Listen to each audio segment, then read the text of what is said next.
তারা অতর্কিত হামলা চালায়, আমার উপর চাঁদা দাবি করে। তখন তারা আমাকে নানা ধরনের হুমকি দুমকি দিয়ে যায়।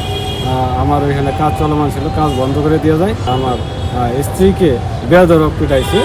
এরা 2 লাখ টাকা চাওয়া দাবি করছে। 3তলা বাসার ছাদ দিয়েছি, বাকি কাজ চলতেছে চলমান।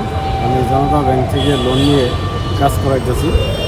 আর এই এলাকার কিছু লোক, সাইফুল, খলিল, মেহেদি, হেদায়েত, তারা অতর্কিত হামলা চালায়, আমার উপর চাঁদা দাবি করে।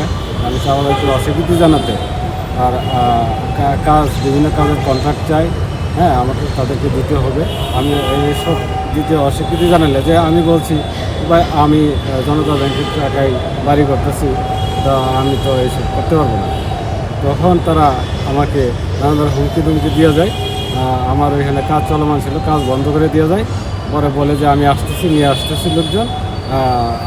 পরে এই যে মুহূর্তের মধ্যে ফোন দিয়ে কাকে অনেক মানুষজন নিয়ে আসছে, চাকু টাকু নিয়ে তারা নিয়ে আসছে।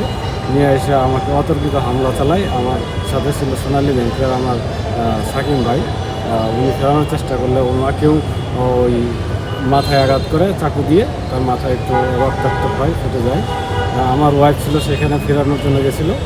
তারা আমার ওয়াইফকে, আমার স্ত্রীকে বেধড়ক পিটাইছে, লাইট খাইছে। তারপরে আমাকে একা পেয়ে ওইখানে তারা এই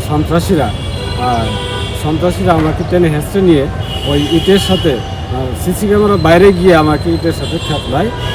তখন আমি আর উঠতে পারছিলাম না, কিছু করতেছি না, আমার সাত সব ছিঁড়ে গেছে। আমি একলা বসে আছি, আমার ওঠার মতো শক্তি সামর্থ্য ছিল না। তখন আমার ওয়াইফ গিয়ে আমাকে যাত্রা ধরে নিয়ে আসে। কত টাকা চাঁদা দাবি করছে? এরা 2 লাখ টাকা চাওয়া দাবি করছে। তারপরে আমাকে বলছে যে চাঁদাও দিতে হবে, কাজও দিতে হবে। আমার বিভিন্ন সব কাজের কন্ট্রাক্ট আমাকে দিতে হবে, কাজ এখনই বন্ধ করতে হবে না হলে। তো এরকম পরিস্থিতির শিকার আমি। তো আমি নিজে লোনের টাকায় বাড়ি করব, আমি তো এইসব করতে পারবো না। আমি বলছি না, আমি দিতে পারবো না এগুলো। এই বিষয়ে কি কোনো অভিযোগ করছেন থানায়? হ্যাঁ, থানায় অভিযোগ করেছি, গতকালকে অভিযোগ করেছি। আর আগেও তারা অনেক হুমকি দামকে দিয়ে আসছে শুরু থেকেই। তারা এই গং, সন্ত্রাসী গং, ময়মনসিংহ বলা মোড়ে তাদের বসবাস। তারা ওইখানে কি চান আপনি? আমি তাদের দৃষ্টান্তমূলক শাস্তি চাই, আমি এটার বিচার চাই।